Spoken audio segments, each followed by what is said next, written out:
I've been teaching Indian cookery for many years now, and it's always been my aim to lift the veil on ancient Indian curry making formulas so that you can get from front door to curry in just 3 spices. Because I want you to realise that Indian cookery is not about a long, complicated list of ingredients that we have to crush and grind before we can start cooking. It's not about desperately clinging to a recipe.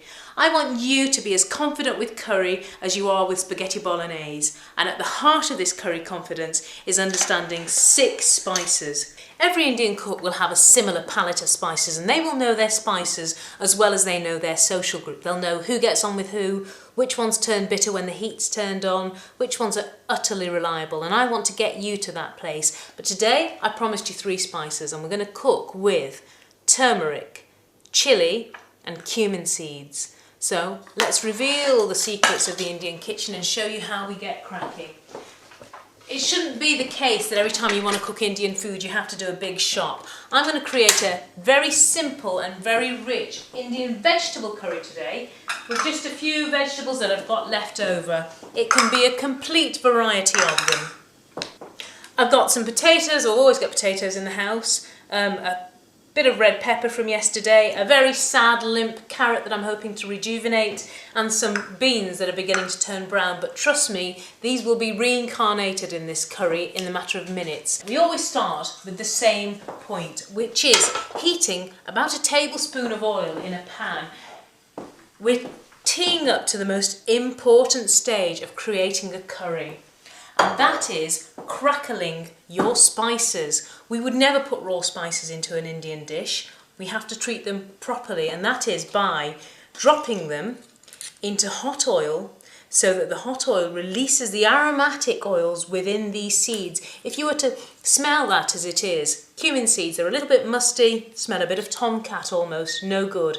But once you drop them into oil and they start to crackle, they transform and they begin to release a nutty citrus flavour, because what's happening is the oil is infusing into the seeds, capturing the aromas within and coming back out into the oil, so that when we add our vegetables, that oil will then flavour the vegetables. So we've dropped our seeds in. This is the most important stage. We're just going to watch for those to turn brown, and as soon as they turn brown, they are ready for the vegetables. As they're turning brown, I'm going to put the second of my trio of spices in. Remember, today we're cooking with cumin seeds, turmeric and chilli. The wonderful thing about the formula I'm teaching you is that chilli and turmeric go into most of these recipes. It's only one seed that changes, and that is what I call a head note spice. Almost as though you're making a perfume and you've got your head note scent. Depending on what fragrance I want out of this dish, depends on which spice I'll use. So, as those are crackling, I'm going to drop a touch of chilli in. Now this is important. Chilli does not go into curries to make curries hot. Chilli goes into curries because what you can't smell there is a wonderful meaty smell. Nutty, roasted, smoked, meaty smell, and it is giving flavour before it's giving heat. I've just turned that heat down so it doesn't burn while I'm chatting. As soon as that chilli's gone in and crackled, we're ready for our vegetables. So, just bear in mind, we're cooking with carrots and potatoes. Carrots and potatoes are hard veg. They're going to take a little bit longer to cook, so just be canny about it. We'll just turn the heat back on. As soon as those vegetables have begun to soften, you're ready to put your more tender vegetables in. Now, as they're cooking, I'm ready to put my third spice in, and that is the turmeric. Turmeric is a ground root. And as a result, it gives an almost earthy flavour to curries, and it also gives it that wonderful happy solar yellow. So we've got our 3 spices in. That's all we're using in terms of spices. That's how simple it is. Frankly, as soon as those vegetables have cooked, you would have a perfectly passable Indian side dish there. But we're going to go a little bit further, because once the vegetables have cooked within the spices, softened, we need to consider what other flavours the curry needs. You see, in English culture and Western culture, we believe that the tongue has 4 areas of taste. We have sour, bitter, sweet and salt. But in Indian culture and in the East, we believe there are 2 additional areas of taste. They're pungency and astringency. The carrots and the potatoes are just beginning to turn see-through now. I'm ready to put my vegetables in. Put the beans in, because they're slightly more robust than the peppers. I'll put the peppers in slightly towards the end. And we'll just stir those beans in. Now as soon as these vegetables are cooked, your curry is almost done and we're ready for our flavours, our 5 finishing flavours. My green beans are beginning to turn translucent now. They'll soon be done, so I'm just going to pop my red peppers in. Those red peppers are now beginning to soften and this curry is looking as though it's reaching its finishing stages. So now we come to the crucial part, which is thinking about the additional flavours that we talked about earlier. Those flavours I call the armoury.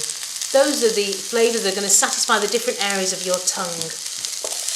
They're the sort of backup artillery to the kind of finish that you want to your meal, and you can be as creative now as you want, depending on what you fancy. Now, salt is the first thing we consider. I know cardiologists hate it, but in India we love it, because hot countries where you sweat a lot, salt becomes the main ingredient.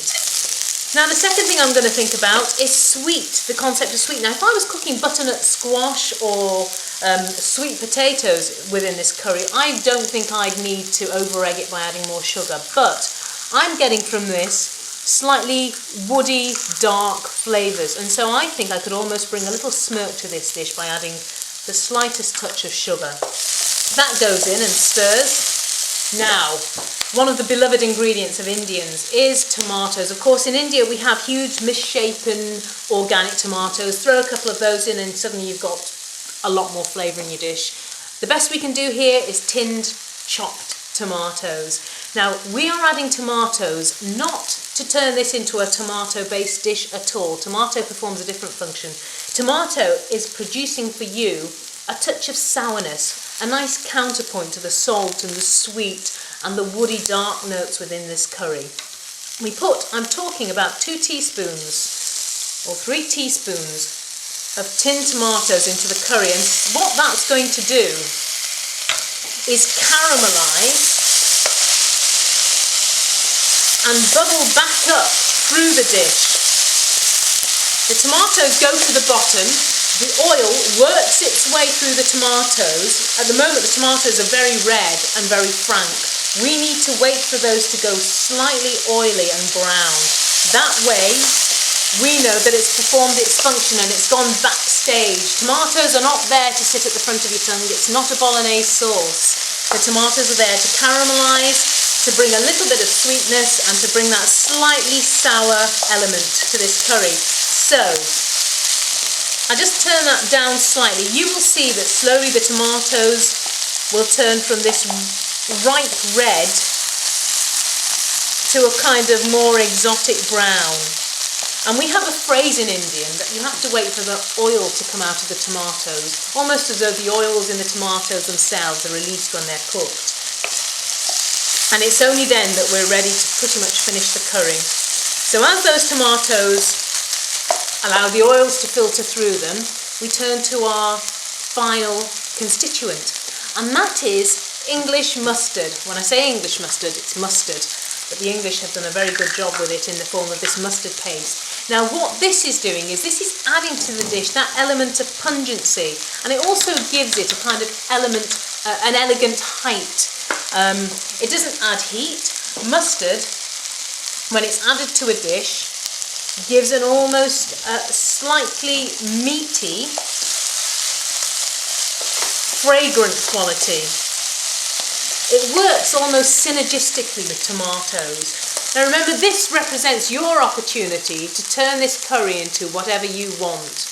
So we could have it as a very tomatoey curry. You could put a lot more tinned tomatoes in. You could avoid the tomatoes altogether and just go for the mustard and make it a really zingy, zesty curry.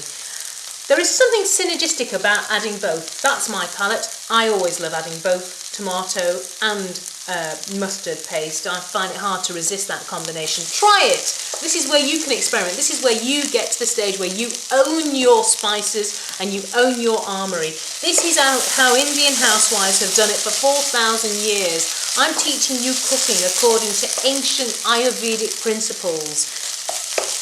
And I want you to get to the stage where it's pretty much foolproof. Now, this curry, you can see it's turned slightly browner, the mustard's gone in, we are almost done. I'm going to add some water to this to bring it up into a lovely sauce that will go well with rice or bread. So, We just whack the heat up, add a little bit of water, and you'll see suddenly those flavours come together. Now, one of the other things you can add towards the closing stages of any curry is a little bit of yogurt. It's going to make it slightly creamier and it's going to tame the flavours. So instead of them being woody and fragrant, it's going to turn them into a more subtle, creamier dish. We're beginning to get a little bit of sauce being created there, which is great because we're coming to the end of the curry now. We've dealt with our armoury, our spices have gone in. Another addition you could always make to curries when you get to this stage is a little bit of yogurt if you fancy it. It turns the curry into something quite different. Suddenly you're getting something creamy and probably a little bit more tangy. At the moment what we have is something that's going to be quite fragrant, quite woody, perfumed and a little bit sweet. So at this point you can go in whichever direction you want. You could add some nuts as a finishing point if you wanted. What's always very nice in any Indian curry is a couple of sprigs of fresh coriander. Now as soon as those vegetables are done, you can add the coriander. It goes in at the end because coriander's flavouring is not heat stable, so it's not a good idea to cook it in. I just toss it in towards the end. One final percolation of those flavours and they're married together properly and our curry is ready to eat. So as I promised you, it's 3 spices, any bits of vegetable that you have in the house, a few minutes, and you have the most authentic, richly perfumed, delicious Indian vegetable curry.